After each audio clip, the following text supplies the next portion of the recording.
ഒരു കാര്യം ഒന്ന് സത്യസന്ധമായിട്ട് പറയാം. നിങ്ങളുടെ ജീവിതത്തിൽ എപ്പോഴെങ്കിലും നിങ്ങൾക്ക് ഇങ്ങനെ സംഭവിച്ചിട്ടുണ്ടോ?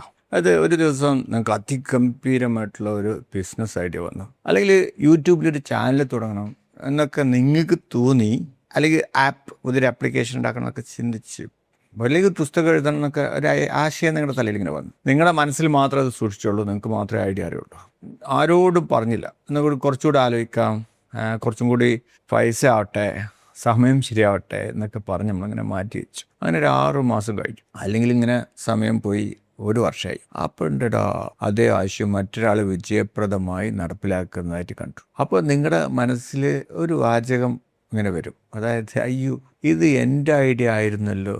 ഒരുപക്ഷെ ഒരു ചോദ്യം, ആക്ച്വലി ഇത് നിങ്ങളുടെ ഐഡിയ ആയിരുന്നില്ല എന്നുള്ളതാണ് സത്യം. അത് ഈ പ്രപഞ്ചത്തിൽ നമ്മൾ തന്നെ നമ്മുടെ ഐഡിയ ആണോ? നമ്മൾ ഐഡിയ പ്രകാരമാണോ നമ്മളിവിടെ ഈ ലോകത്ത് വന്നത്? അല്ല, നമ്മുടെ അയച്ച ശക്തിക്കൊരു ഐഡിയ അല്ലേ. അതായത് ഓരോ കാലഘട്ടത്തിൽ ഓരോന്ന് സംഭവിക്കണം, അത് ആ കാലഘട്ടത്തിൽ സംഭവിക്കേണ്ട ഒരു കാര്യമായിരുന്നു. അത് ഒരുപാട് ആൾക്കാരുടെ മനസ്സിൽ ഉയർന്നു വന്ന ഒരു സാധ്യതയായിരുന്നു അത്. അതായത് ഇവിടെ മനഃശാസ്ത്രപരമായിട്ട് വലിയൊരു സത്യമുണ്ട്. ചരിത്രത്തിൽ വലിയ കണ്ടുപിടുത്തങ്ങളും ഒരേ സമയത്ത് ലോകത്തിൻ്റെ വ്യത്യസ്ത ഭാഗങ്ങളിൽ സ്വതന്ത്രമായിട്ടുണ്ടായിട്ടുണ്ട്. അതായത് ഒരേ കണ്ടുപിടുത്തം ലോകത്തിൻ്റെ പല ഭാഗത്ത് വ്യത്യസ്തമായ രൂപത്തിൽ അതുണ്ടായിട്ടുണ്ട്. ഇത് എന്തുകൊണ്ടാണ് നമ്മൾ ചിന്തിക്കേണ്ട വിഷയമാണ്. കാരണം സമൂഹത്തിൻ്റെ ആവശ്യങ്ങൾ ഒരേ ദിശയിലേക്ക് നീങ്ങുമ്പോഴേ അത് ഓരോ സമയത്താണല്ലോ ഇപ്പോൾ ഓരോ ഡിമാൻഡ് വരുന്നത്. അപ്പോൾ അതിനുള്ള പരിഹാരങ്ങൾ മനുഷ്യ മനസ്സുകളിൽ രൂപപ്പെടും. അതായത് ആ ഒരു കാര്യം നടപ്പിൽ വരുത്താൻ കഴിവുള്ള എല്ലാവരുടെ മനസ്സിലും ഇത് രൂപപ്പെടും.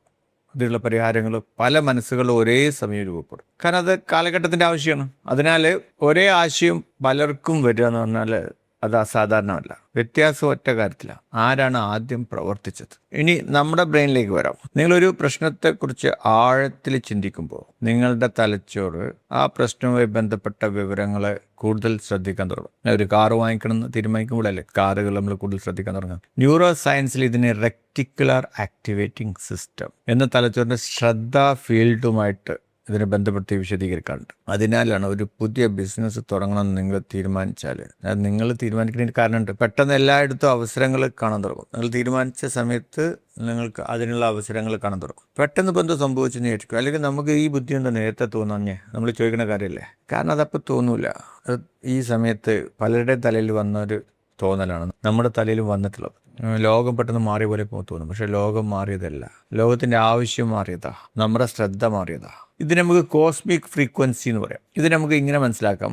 പ്രപഞ്ചത്തിൽ അവസരങ്ങളുണ്ട് അല്ലെ, നിരന്തരമായ അവസരങ്ങളുണ്ട്. പക്ഷേ അവ കാണാൻ തയ്യാറായ മനസ്സിനാണ് അവ കൂടുതൽ വ്യക്തമായിട്ട് കാണാൻ കഴിയുക. നമ്മളിങ്ങനെ സൂക്ഷ്മമായി ജീവിക്കുമ്പോൾ, അതായത് നമുക്ക് വളരണം എന്ന് വിചാരിച്ച് ജീവിക്കുമ്പോൾ, നമ്മൾ ജാഗ്രതയോടുകൂടി ജീവിക്കുമ്പോൾ നമ്മൾ കാണാത്ത വഴികൾ പോലും തുറക്കാൻ തുടങ്ങും. സാധാരണ ആളുകൾ മിസ്റ്റേക്ക് ചെയ്യുന്ന ആൾക്കാരെന്താ പറഞ്ഞെന്നറിയോ? എല്ലാം റെഡി ആയിട്ട് ഞാൻ തുടങ്ങാമെന്നാണ് പറഞ്ഞത്.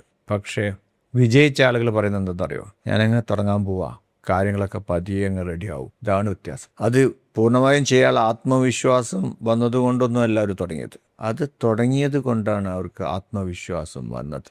നമുക്കിങ്ങനെ പറയാം, fake it till you make it. അതായത് ഇല്ലെങ്കിൽ അങ്ങോട്ട് തുടങ്ങുക, ഇല്ലാത്തത് ഉണ്ട് എന്ന് പറഞ്ഞിട്ട് അങ്ങ് തുടങ്ങുക. പിന്നെ കുറെ കഴിഞ്ഞാൽ അതങ്ങ് ഉണ്ടായിക്കോളും. അതായത് ഇതിനെ നമ്മൾ ഇല്ലാത്തത് പറഞ്ഞ ആൾക്കാരെ കബളിപ്പിക്കുക എന്നുള്ളതൊന്നുമല്ല അതിൻ്റെ അർത്ഥം. അതിൻ്റെ യഥാർത്ഥ അർത്ഥം നിങ്ങൾ ആകാൻ ആഗ്രഹിക്കുന്ന വ്യക്തിയുടെ ചെറിയ ശീലങ്ങൾ ഇന്ന് തന്നെ തുടങ്ങുക എന്നുള്ളതാണ്. ഒരു എഴുത്തുകാരനാകണമെന്ന് നിങ്ങൾ ആഗ്രഹിക്കുന്നുണ്ടെങ്കിൽ ദിവസം എഴുതാൻ തുടങ്ങുക. ഒരു സംരംഭകനാകണമെങ്കിൽ ചെറിയൊരു പ്രൊജക്റ്റ് ഇന്ന് തന്നെ തുടങ്ങുക. ഒരു നല്ല സ്പീക്കർ, നല്ലൊരു പ്രാസംഗികനാവണമെങ്കിൽ ഇന്ന് തന്നെ 1 മിനിറ്റ് ക്യാമറയ്ക്ക് മുന്നിൽ സംസാരിക്കാം. നിങ്ങളുടെ ഐഡൻറ്റിറ്റി നിങ്ങളുടെ പ്രവർത്തനങ്ങളിൽ നിന്നാണ് നിർമ്മിക്കപ്പെടുന്നത്. ഞാൻ രാവിലത്തെ പരിശീലനത്തിൽ ആളുകളെ വലിയ സ്വപ്നങ്ങൾ കാണാൻ പഠിപ്പിക്കും. മാത്രമല്ല ആ സ്വപ്നത്തിലേക്കുള്ള ആദ്യ ചുവട് അതേ ദിവസം തന്നെ എങ്ങനെ വെക്കാം എന്നതും പഠിപ്പിക്കും. കാരണം നമ്മളിങ്ങനെ ദിവാസ്വപ്നം മാത്രം കാണുകൊണ്ട് കാര്യമില്ലല്ലോ.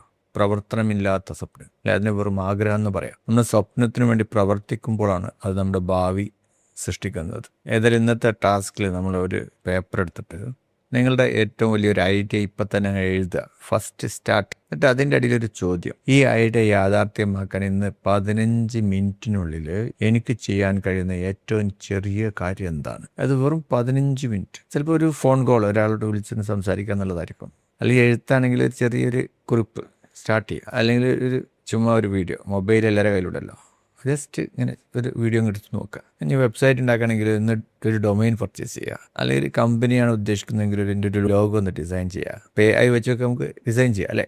ഒരു പേജ് എഴുതുക. ചെറുതാണെങ്കിലും ഇന്ന് തന്നെ ചെയ്യുക. കാരണം ഒരാശയത്തെ യഥാർത്ഥമാക്കുന്നത് വലിയ തീരുമാനങ്ങളല്ല, ഐഡിയാസ് ഉണ്ട്. എല്ലാ മനുഷ്യന്മാരുടെ തലയിലോട്ട് വലിയ വലിയ ഐഡിയാസ്, ബില്യനർ ആവണം എന്നൊക്കെയുണ്ട്. പക്ഷെ ഒരു ചെറിയ പ്രവൃത്തി, അതായത് നമ്മൾ ഈ വലിയ കാര്യത്തെക്കുറിച്ച് ചിന്തിക്കുമ്പോൾ ഒന്നും ചെയ്യാൻ പറ്റാതെ നമ്മളിങ്ങനെ സ്തബ്ധമായി നിൽക്കുകയാണ്. അതിന് പകരമായിട്ട് ഒരു ചെറിയ പ്രവൃത്തി ചെയ്യുക, ചെറിയ സ്ഥിരമായിട്ടുള്ള പ്രവൃത്തി ചെയ്യുക, കൺസിസ്റ്റൻ്റ് ആയിട്ട് ചെയ്യുക. അപ്പോൾ അത് യാഥാർത്ഥ്യമാകും. ഒരു ചോദ്യം ചോദിക്കട്ടെ, ഇപ്പോൾ നിങ്ങൾ ചെയ്യാൻ ഉദ്ദേശിക്കുന്ന കാര്യങ്ങൾ നടപ്പിൽ വരുത്തുന്നതിൽ നിന്ന് നിങ്ങളെ തടയുന്നത് ശരിക്കും സാഹചര്യങ്ങളാണോ, അതോ നമ്മളിപ്പോൾ തുടങ്ങാൻ എന്തുകൊണ്ട് മടിക്കണമെന്ന് ആലോചിച്ച് നോക്ക്. തോൽക്കാനുള്ള ഭയല്ലേ അല്ലേ? ആൾക്കാരെന്ത് പറയും? ആൾക്കാർ ഇവിടെ ഇല്ലായെങ്കിൽ നമ്മൾ എന്നോ അത് തുടങ്ങിയേനെ അല്ലേ. ഇത് തുടങ്ങാനൊരു ബുദ്ധിമുട്ട്, ആൾക്കാരെ നോക്കിയിട്ട് നമുക്ക് തുടങ്ങാനൊരു ബുദ്ധിമുട്ട്. ഈ ഒരു ചിന്തയല്ലേ നമ്മൾ തടയുന്നത്. നിങ്ങളുടെ ജീവിതത്തിലെ ഏറ്റവും വലിയ സ്വപ്നങ്ങൾ മരിക്കുകയാണ്. ഇത് പരാജയപ്പെട്ടിട്ടല്ല മരിക്കുന്നത്. പലപ്പോഴും മറ്റുള്ളവരുടെ അഭിപ്രായത്തെക്കുറിച്ചുള്ള ഭയം കാരണമാണ് നമ്മൾ തുടങ്ങാൻ പോലും മടിക്കുന്നത്. അടുത്ത വീഡിയോയിൽ ഈ ഭയത്തിൻ്റെ യഥാർത്ഥ ഉറവിടം ഞാൻ നിങ്ങൾക്ക് കാണിച്ചു തരാം.